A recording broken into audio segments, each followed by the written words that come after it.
আজি গুৱাহাটী বিশ্ববিদ্যালয় আমাৰ FYIMP অৰ্থাৎ 5 বছৰীয়া যিসকল সংহত PGৰ যিখিনি ষ্টুডেণ্ট তেওঁলোকৰ সহযোগত আজি ভূপেন হাজৰিকাদেৱৰ 98 সংখ্যক জন্মবাৰ্ষিকী উদযাপন কৰা হয়।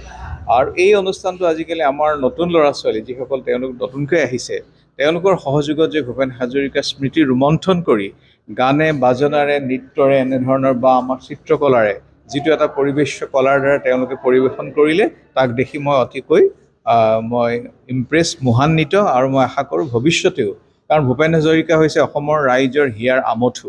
গতিকে এইগৰাকী শিল্পীক জীয়াই ৰখাটো আমাৰ দায়িত্ব আৰু আমাৰ ল'ৰা ছোৱালীখিনি এই প্ৰচেষ্টা জনোৱাৰ কাৰণে তেওঁলোকক মই অভিনন্দন জনাইছোঁ। গতিকে ভূপেন হাজৰিকাদেৱে আমাৰ যিটো বিশ্ববিদ্যালয়ৰ আমাৰ থিম ছং জিলিকাব লুইটাৰ পাৰ তেখেতে এইটো ৰচনা কৰিছিলে আৰু এই ৰচনা কৰোঁতে আচলতে আমাৰ ভৱিষ্যত দিশ নিৰ্ণয় কৰাৰ ক্ষেত্ৰত ই এক গুৰুত্বপূৰ্ণ ভূমিকা পালন কৰে। তেখেত আমাৰ ইয়াৰ এগৰাকী ফেকাল্টি আছিলে, গতিকে আজি আমি তেখেতৰ স্মৃতি শ্ৰদ্ধাৰে সোঁৱৰিছোঁ। বিশেষকৈ ছাত্ৰ ছাত্ৰীসকলৰ অনুষ্ঠান বুলি ক'লে মই অলপ গুৰুত্ব দিওঁ এইকাৰণেই যে আমাৰ ভৱিষ্যতটো তেওঁলোকেইতো, আৰু ভূপেন্দ্ৰৰ জীৱনটো ইমান বিশাল বিচিত্ৰ আৰু বহু ঘাত প্ৰতিঘাতৰ মাজতে তেওঁ ডক্টৰ ভূপেন হাজৰিকা হৈছে। গতিকে সেইকাৰণে আমি কথা ক'ব খোজোঁ যে আমি ভূপেন হাজৰিকাক মানে খুব ভালকৈ জানিব লাগে।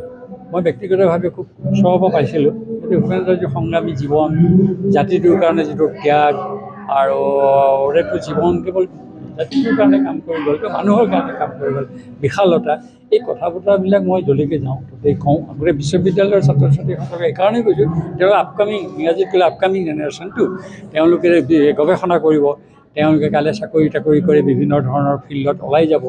তেওঁলোকে যদি অলপ তথ্য, অলপ জ্ঞান, অলপ এই ধৰণৰ বিষয়বস্তু লৈ পেলাই যাব পৰাকৈ তেওঁলোকক আমি সজাই পৰাই সৈন্যবাহিনীৰ দৰে, সৈনিকৰ দৰে অলপ দি যাব পাৰোঁ, তেওঁলোকে আমাৰ কাৰণেই ভাল। গতিকে মই মোৰ জীৱনৰ অভিজ্ঞতা ভূপেন হাজৰিকাৰ ওচৰৰ পৰা পাইছোঁ, এই অভিজ্ঞতাৰ কিছু গীতে মতে মই ক'লোঁ, ভাল লাগিল আহি পেলাই।